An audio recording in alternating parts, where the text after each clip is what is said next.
नमस्कार दोस्तों, आइए देखते हैं बिहार में पिछले 24 घंटे में क्या कुछ हुआ है। उससे पहले आप वीडियो कहां से देख रहे हैं कमेंट करके जरूर बताइएगा। और आइए देखते हैं आज की पहली खबर को। बिहार बना देश का उभरता हुआ ऑटो हब। परिवहन विभाग के आंकड़ों ने चौंकाया। देश में 5वें स्थान पर पहुंचा राज्य। बिहार अब देश के टॉप 5 ऑटो हब में शामिल हो गया है। परिवहन विभाग के अनुसार राज्य में ऑटो रिक्शा, ई रिक्शा और छोटे वाहनों की संख्या इतनी बढ़ गई है कि अब बिहार 5वें स्थान पर आ गया है। यह उपलब्धियां परिवहन योजना, ग्लोबल यूनिट्स और स्थानीय रोजगार के अवसरों के साथ जुड़ी है, जिससे लोगों को रोजगार और यात्रा दोनों में सुविधा मिला है। राज्य के युवा और वाहन इससे और आगे बढ़ सकते हैं। बाहुबली अनंत सिंह को बड़ी राहत। जेल से आकर लेंगे विधायक पद की शपथ, कोर्ट ने दी अनुमति। बिहार की अदालत ने बाहुबली नेता अनंत सिंह को विधायक एमएलए के रूप में शपथ लेने की अनुमति दे दी। अब वे फॉर्मली शपथ ग्रहण कर सकेंगे और विधानसभा में अपने पद का कार्यभार संभालेंगे। यह फैसला मुकदमे की स्थिति के बावजूद आया है, जिससे राजनीतिक दिलचस्पी और तेज हो गई है। प्रगति ने संभाली बिहार महिला क्रिकेट टीम की कमान। पहाड़ी चक जैसी ग्रामीण सीमाओं को तोड़कर पेश की मिसाल। सारण की प्रगति सिंह को बिहार महिला क्रिकेट टीम का नया कप्तान बनाया गया है। उन्होंने टीम को लीड करने की जिम्मेदारी संभाली है और अब वे टीम के रणनीतिक और प्रदर्शन को बेहतर बनाने पर ध्यान देगी। प्रगति सिंह को खेल और नेतृत्व कौशल के लिए भरोसा दिया गया है, ताकि बिहार की महिला क्रिकेट टीम आगामी मैचों और टूर्नामेंट में अच्छा प्रदर्शन कर सके। इंजीनियरिंग कॉलेज के हॉस्टल में छात्रा को फंदे से लटका मिला शव। कैंपस में मचा हड़कंप, आखिर क्या हुआ वजह? मधुपुरा के बीजी मंडल इंजीनियरिंग कॉलेज में हॉस्टल की छात्रा खुशबू कुमारी का फंदे से लटका मिला है। घटना से कॉलेज परिसर में सनसनी फैल गई है। पुलिस मामले की गहनता से जांच कर रही है और शव का पोस्टमार्टम भी कराया गया है। जेल के लिए आवंटित जमीनी पर स्वास्थ्य विभाग ने बिना एनओसी शुरू करवाया निर्माण। अधिवक्ताओं ने जताई आपत्ति। सुपौल जिला के निर्मली अनुमंडल अस्पताल परिसर में सिटी जमीन पर चल रहे 50 बेड के आपातकालीन भवन निर्माण को लेकर विवाद गहराई में जाते जा रहा है। अधिवक्ताओं का आरोप है कि जेल के लिए आवंटित भूमि पर बिना अनापत्ति प्रमाण पत्र के निर्माण कराया जा रहा है। मोदी सरकार में बिहार को रिकॉर्ड रेल बजट। 11 वर्षों में 2000 किलोमीटर मिली नई रेल लाइन। रेल मंत्री ने कहा। रेल मंत्री अश्विनी वैष्णव ने बताया है कि मोदी सरकार में बिहार का रेल बजट 9 गुना बढ़ा है। 11 वर्षों में 2000 किलोमीटर नई रेल लाइन, पूर्ण विद्युतीकरण, हाई स्पीड कॉरिडोर और स्टेशन के पुनर्विकास से राज्यों को कनेक्टिविटी मजबूत हुई है। परीक्षा ड्यूटी से नदारद, अधिकारियों से मांगा गया स्पष्टीकरण। डीएम ने रोका वेतन, पहले ही दिन लापरवाही। इंटरमीडिएट वार्षिक परीक्षा 2026 के पहले दिन ड्यूटी से अनुपस्थिति रहने पर जिला पदाधिकारी युदिता सिंह ने कड़ा एक्शन लिया है। लापरवाह अधिकारी का 1 दिन का वेतन स्थगित करते हुए 24 घंटे में स्पष्टीकरण मांगा है। अमीरी में पटना का जलवा, शिवहर सबसे फिसडी। जाने आपके जिला का क्या है हाल? बिहार सरकार की आर्थिक सर्वे रिपोर्ट 2025-26 में बताया गया है कि पटना जिला विकास के कई पैमानों पर सबसे आगे रहा है। जैसे आर्थिक गतिविधियां, निवेश और रोजगार, वही शिवहर जिला इन सूचकांकों में पीछे दिखा और उसे अधिक विकास की आवश्यकता है। सरकार इस सर्वे के आधार पर योजनाओं को संतुलित तरीके से लागू करेगी, ताकि सब जिले में समान रूप से विकास हो सके। सरल शब्दों में कहे तो पटना ने तेज प्रगति की है, जबकि शिवहर सबसे पीछे है। पुलिस एवं शराब माफिया की गठजोड़ का मामला वायरल हुआ। 10 लाख की मांग और 3 लाख में सौदे हुआ। जानिए कहानी। बेतिया से एक वीडियो वायरल हुआ है, जिसमें पुलिसकर्मी पर शराब से भरी गाड़ी छोड़ने के बदले रिश्वत मांगने का आरोप है। वीडियो में पहले 10 लाख रुपए की मांग की गई, बाद में 3 लाख रुपए का सौदा होने की बात कही। मामले को गंभीरता से लेते हुए एसपी ने जांच शुरू कर दी और दोषियों पर कार्रवाई की बात कही है। मधुबनी में कड़ी सुरक्षा के बीच 75 परीक्षा केंद्रों पर इंटर परीक्षा शुरू। मजिस्ट्रेट और पुलिस बल तैनात। मधुबनी जिले में इंटरमीडिएट की परीक्षा शुरू हो गई है। इस बार परीक्षा जिले के 75 परीक्षा केंद्रों पर आयोजित की जा रही है, जहाँ हजारों छात्र छात्राएं शामिल हो रहे हैं। परीक्षा को नकल मुक्त और शांतिपूर्ण कराने के लिए जिला प्रशासन और पुलिस पूरी तरह से सतर्क है। हर केंद्र पर पुलिस बल की तैनाती की गई है। सीसीटीवी निगरानी और दंड अधिकारियों की मौजूदगी सुनिश्चित की गई है। अधिकारियों ने बताया है कि किसी भी गड़बड़ी से निपटने के लिए क्विक रिस्पांस टीम भी तैयार रखी गई है। छात्रों से अपील की गई है कि वे समय से पहले परीक्षा केंद्र पर पहुंचे और सभी नियमों का पालन करें। होली से पहले बांका में उत्पाद विभाग की बड़ी कार्रवाई। भलजोर चेक पोस्ट पर 1 करोड़ की विदेशी शराब जब्त। बांका में भलजोर चेक पोस्ट पर उत्पाद विभाग ने एक ट्रक से 1134 पेटी विदेशी शराब जब्त कर लिया है और चालक को गिरफ्तार भी कर लिया है। होली से पहले की गई इस कार्रवाई से शराब तस्करों में हड़कंप मच गया है और तस्करी नेटवर्क की जाँच की जा रही है। पटना में बिहार विधानसभा का बजट सत्र आज शुरू हुआ। इस दौरान बिहार का आर्थिक सर्वे 2025-26 सदन में प्रस्तुत किया गया, जिसमें राज्य की विकास दर, आर्थिक गतिविधियाँ और विभिन्न योजनाओं का विवरण भी दिया गया। सरकार ने सर्वे में बताया है कि कुछ जिलों ने तेज प्रगति की है तो कुछ जिलों को काम करने की जरूरत। मुख्यमंत्री नीतीश कुमार और उप मुख्यमंत्री तेजस्वी यादव दोनों ने बजट सत्र में अपनी बात रखी है और वित्तीय योजनाओं, विकास और सामाजिक मुद्दों पर चर्चा की। सत्र के दौरान सदस्यों ने प्रश्नकाल, नवीन प्रस्ताव और सरकार की नीतियों पर भी बहस की, ताकि आगामी बजट और विकास योजनाओं को और बेहतर बनाया जा सके। भागलपुर में इंटर परीक्षा शुरू। कड़ी सुरक्षा के बीच छात्रों को स्वागत किया फूलों से। भागलपुर समेत कई जिलों के केंद्रों पर आज इंटरमीडिएट परीक्षा शुरू हो गई। परीक्षा शांतिपूर्ण और सुरक्षित तरीके से हुई। खास बात यह रही कि कुछ परीक्षा केंद्रों पर छात्राओं का फूलों से स्वागत किया गया, जिससे उनका मनोबल बढ़ा। प्रशासन ने कहा है कि सभी छात्रों को समय पर परीक्षा केंद्र पर पहुंचने, नियमों का पालन करने और शांतिपूर्ण परीक्षा में भाग लेने का निर्देश दिए गए हैं। बिहार की नन्ही शेरनी का परचम 8 साल की नवी श्री ने कराटे स्कूल गेम्स में जीता स्वर्ण पदक। सारण की छोटी नवी श्रेणी ने जयपुर में आयोजित स्कूल गेम्स कराटे प्रतियोगिता में गोल्ड मेडल जीतकर इतिहास बनाया है। नवी की इस जीत पर परिवार, स्कूल और जिले के लोग गर्व महसूस कर रहे हैं। प्रतियोगिता में उन्होंने धैर्य, तकनीक और जोश के साथ मुकाबला किया और सभी विरोधियों को पीछे छोड़ते हुए पहला स्थान हासिल किया। इस शानदार उपलब्धि से युवाओं में खेलों के प्रति रुचि और प्रेरणा बढ़ने की उम्मीद जताई जा रही है।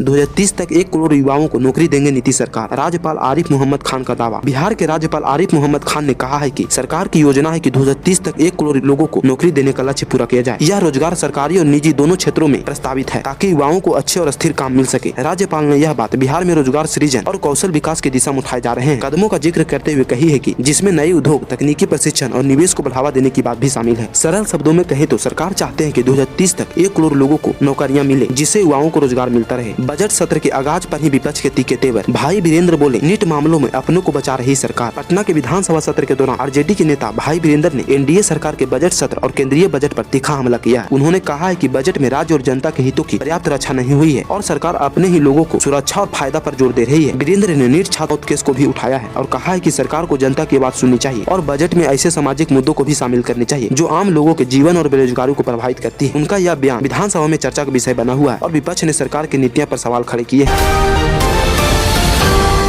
बजट सत्र के पहले दिन राज्यपाल ने दिया अभिभाषण। जानिए आरिफ मोहम्मद खान की बड़ी बातें। योजनाबद्ध तरीके से काम किया गया। पुलिस के लिए वाहन एवं अन्य आवश्यक संसाधन उपलब्ध कराए जा रहे हैं।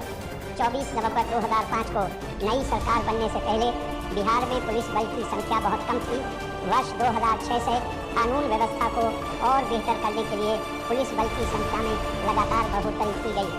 अब राज्य में पुलिस बल की संख्या बढ़कर लगभग 1,21,000 हो गई है तथा तेजी से नियुक्ति जारी। बिहार विधानसभा और विधान परिषद के संयुक्त बजट सत्र के पहले दिन राज्यपाल आरिफ मोहम्मद खान ने सदन को संबोधित किया। उन्होंने अपने भाषण में कहा है कि बिहार में कानून व्यवस्था मजबूत हो रही है और पिछले कई सालों में शिक्षा, स्वास्थ्य, पुलिस, सड़क, पुल, इंफ्रास्ट्रक्चर जैसे क्षेत्रों में व्यापक विकास हुआ है। उन्होंने यह भी बताया है कि नीतीश कुमार सरकार 7 निश्चय कार्यक्रम के तहत 1 करोड़ रोजगार और अवसर देने जैसे बड़े लक्ष्यों पर काम कर रही है। राज्यपाल ने यह भी कहा है कि महिलाओं के सशक्तिकरण पर भी विशेष ध्यान दिया जा रहा है। स्वास्थ्य सेवाओं का विस्तार हुआ। बिजली, नल जल और शौचालय जैसी बुनियादी सुविधा अब अधिक घरों तक पहुँच चुकी है। पुलिस बल बढ़ाकर कानूनी व्यवस्था की स्थिति मजबूत की जा रही है। 2 मिनट की देरी से दर्जनों परीक्षार्थी इंटर परीक्षा से वंचित हो गए। केंद्र के बाहर फुट फुट कर रोने लगी। मुंगेर जिला की इंटरमीडिएट परीक्षा के दौरान कुछ छात्र परीक्षा केंद्र के बाहर सिर्फ 2 मिनट की देर से पहुंचने से परीक्षा नहीं दे पाए। इतने में ही कई छात्र हैरान हो गए और रोते भटकते दिखे क्योंकि कुछ डॉक्यूमेंट या सही समय का ध्यान नहीं रख पाए। परीक्षण के अधिकारियों ने कहा है कि नियम कड़ाई से लागू होते हैं, इसलिए छात्रों को समय से पहले केंद्र पर पहुँचना जरूरी है। इस घटना से यह संदेश गया है कि समय पालन और तैयारी परीक्षा में बैठने के लिए कितना महत्वपूर्ण है।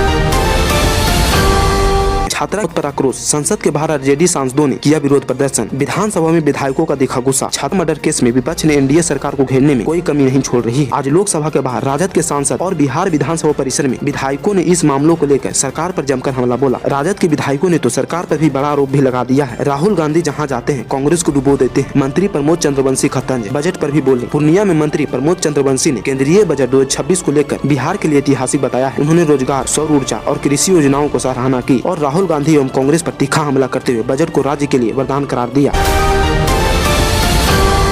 मोदी सरकार में बिहार को रिकॉर्ड रेल बजट। 11 वर्षों में 2000 किलोमीटर मिली नई रेल लाइन। रेल मंत्री अश्विनी वैष्णव ने बताया है कि मोदी सरकार में बिहार का रेल बजट 9 गुना बढ़ा है। 11 वर्षों में 2000 किलोमीटर नई रेल लाइन, उन विद्युतीकरण, हाई स्पीड कॉरिडोर और स्टेशन के पुनर्विकास से राज्य की कनेक्टिविटी मजबूत हुई है। बिहार में हर दिन 776 लोगों को काट रहा है आवारा कुत्ते। आर्थिक सर्वे के आंकड़ों ने उड़ाई नींद। बिहार में स्वास्थ्य संकट की परिभाषा बदलती दिख रही है। राज्य की आर्थिक सर्वेक्षण 2025-26 बताता है कि 2024-25 के दौरान कुत्ते के काटने से 2,83,000 से अधिक मामले दर्ज किए गए थे। औसतन हर दिन 776 लोग इस खतरे का शिकार हुए। हैरानी की बात यह है कि सर्वे में कुत्ते के काटने को राज्य की सबसे व्यापक बीमारी करार दिया गया, जो कई संक्रामक रोगों से भी ऊपर पहुंच गई है।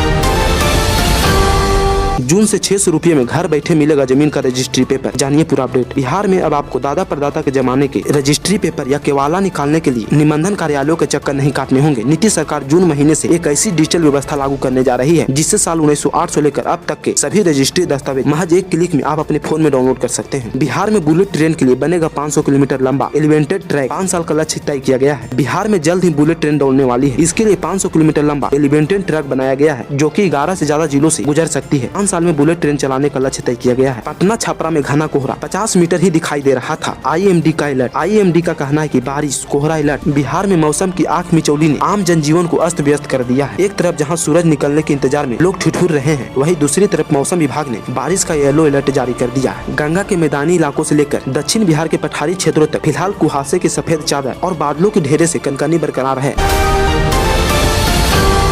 बिहार बोर्ड इंटर एग्जाम में पहले दिन पकड़े गए 26 लोग। सबसे ज्यादा इस जिलों में चीट करते हुए धराए। बिहार बोर्ड इंटरमीडिएट परीक्षा के पहले दिन नकलचियों पर सख्त कार्रवाई देखने को मिली। राज्य के 8 जिलों में परीक्षा के दौरान नकल करते हुए पकड़े गए 26 विद्यार्थियों को निष्कासित कर दिया गया है, जिसमें नवादा जिले से सबसे ज्यादा छात्र शामिल है। अयोध्या से जनकपुर तक 4 लाइन। सीतामढ़ी के 35 गांवों को मिलेगी नई पहचान। राम जानकी पथ अयोध्या से जनकपुर को जोड़ने वाली एक ऐतिहासिक 4 लाइन परियोजना है। इस मार्ग से सीतामढ़ी के 35 गांव सीधे जुड़ेंगे। सड़क बनने से धार्मिक पर्यटन को बढ़ावा मिलेगा, आवागमन आसान होगा और स्थानीय स्तर पर रोजगार एवं आर्थिक विकास के नए अवसर पैदा होंगे। कजरा सोलर पावर प्लांट के पहले चरण का काम लगभग पूरा। लखीसराय समेत कई जिलों में अब नॉन स्टॉप मिलेगी बिजली। लखीसराय में बन रहा कजरा सोलर प्लांट बिहार के ऊर्जा नक्शे को बदलने की तैयारी में है। पहले चरण में 150 मेगावाट बिजली उत्पादन शुरू हो चुका है, जबकि पूरा प्रोजेक्ट होते ही क्षेत्रों को अस्थिर और स्वच्छ बिजली मिलेगी। नकली डीएम बनकर गांव में जमाई हनक। 20 मिनट में खुल गई पोल। डीएम वैभव श्रीवास्तव के ऑफिस में खुद को यूपी कैडर का IAS बताने वाला एक फर्जी अधिकारी गिरफ्तार किया गया है। मुफस्सिल थाना क्षेत्र के रितेश कुमार ने मेरठ में पोस्टिंग बताकर डीएम को गुमराह करने की कोशिश की, लेकिन मात्र 20 मिनट की पूछताछ में उसकी पोल खुल गई और वह सलाखों के पीछे पहुंच गया। पटना सिविल कोर्ट के पास सरकारी लॉटरी के चेम्बर से जाली स्टॉप बरामद। डीएम ने दिया सख्त निर्देश। पटना में सिविल कोर्ट के पास स्थित एक सरकारी नोटरी के चैम्बर से नकली स्टॉप बरामद किए गए हैं। पुलिस ने छापेमारी कर स्टॉप जब्त कर लिए हैं और पूरे मामले की जाँच शुरू कर दी है। पुलिस का कहना है कि इन फर्जी स्टाम्प का इस्तेमाल गलत दस्तावेज बनाने में किया जा सकता है, जिससे लोगों को नुकसान होता है। अब यह पता लगाया जा रहा है कि स्टाम्प कहां से आया है। इस नेटवर्क से जुड़े लोग हैं। मामले में आगे की कार्रवाई हो रही है।